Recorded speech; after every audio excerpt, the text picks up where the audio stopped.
नमस्कार, आप देख रहे हैं न्यूज़ 18 बिहार झारखंड का डिजिटल प्लेटफॉर्म। मैं हूं शुभी मिश्रा आपके साथ और दुनिया की खबर में आपका स्वागत है।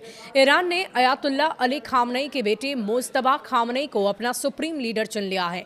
इससे पहले अमेरिकी राष्ट्रपति डोनाल्ड ट्रंप ने रविवार को कहा था कि वॉशिंगटन की मंजूरी के बिना ईरान का अगला नेता लंबे समय तक नहीं टिक पाएगा। इजरायल और अमेरिका का ईरान के खिलाफ चल रहे युद्ध के पहले हमले में अली खामनेई की हत्या के एक हफ्ते के बाद ट्रंप ने कहा था कि ईरान को हमसे मंजूरी लेनी होगी। ट्रंप ने कहा कि अगर उन्हें हमसे मंजूरी नहीं मिलती है तो उनका कार्यकाल लंबा नहीं चलेगा। हम ये सुनिश्चित करना चाहते हैं कि हमें हर 10 साल में वापस ना जाना पड़े जब मेरे जैसा कोई राष्ट्रपति ना हो जो ऐसा ना करे। मैं नहीं चाहता कि लोगों को 5 साल बाद वापस जाकर वही गलती दोबारा करनी पड़े या इससे भी बदतर उन्हें परमाणु हथियार बनाने की इजाजत मिल जाए।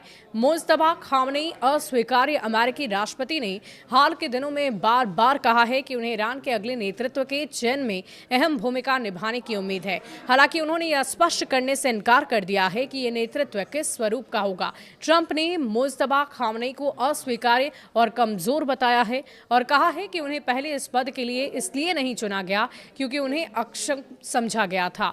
वहीं रविवार को ट्रंप ने शासन की सर्वोच्च राष्ट्रीय सुरक्षा परिषद के सचिव के रूप में कार्यरत शीर्ष ईरानी अधिकारी अली लारीजानी के बारे में भी इसी तरह की अपमानजनक टिप्पणी की थी।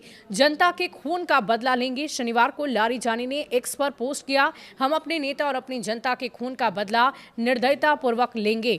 ट्रंप को इसकी कीमत चुकानी पड़ेगी और वो बिल्कुल चुकाएंगे। मुझे बिल्कुल भी नहीं पता कि वो क्या कह रहे हैं, वो कौन है, मुझे इससे कोई फर्क नहीं पड़ता है। अमेरिकी प्रशासन ने ईरान युद्ध के लिए अलग अलग तर्क दिए हैं, जिसमें ईरान के परमाणु और बैलिस्टिक मिसाइल कार्यक्रमों से अमेरिका को होने वाले दीर्घकालिक खतरों पर जोर दिया गया है। साथ ही इस साल की शुरुआत में तेहरान द्वारा सरकार विरोधी प्रदर्शनों पर की गई घातक कार्रवाई की निंदा की गई और शासन को पूरी तरह से उखाड़ फेंकने की संभावनाओं के बारे में सकारात्मक बातें कही गई है।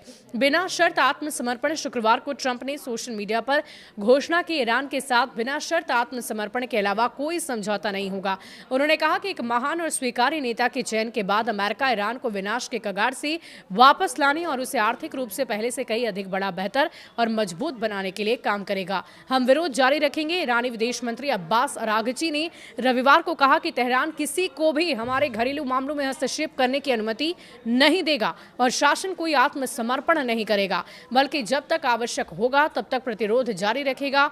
अरागची ने कहा कि ईरान न केवल आत्मसमर्पण नहीं करेगा बल्कि वो युद्ध विराम के लिए भी तैयार नहीं है, जैसे कि जून 2025 में 12 दिनों के युद्ध के दौरान था, जो अमेरिका की मध्यस्थता से हुए युद्ध विराम के साथ समाप्त हुआ था। अपने पड़ोसियों पर हमला कर रहे ईरान, अरागची ने इस दावे को खारिज कर दिया कि ईरान अपने पड़ोसियों पर हमला कर रहा है और कहा कि शासन केवल उन अमेरिकी सेनाओं को निशाना बना रहा था जो संयोगवश उन देशों की सीमा में तैनात थी।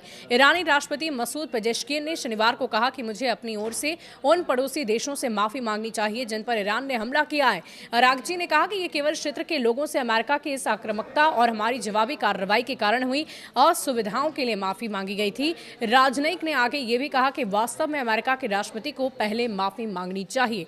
अब देखने वाली बात होगी कि युद्ध किस स्तर तक पहुंचता है। शुक्रिया।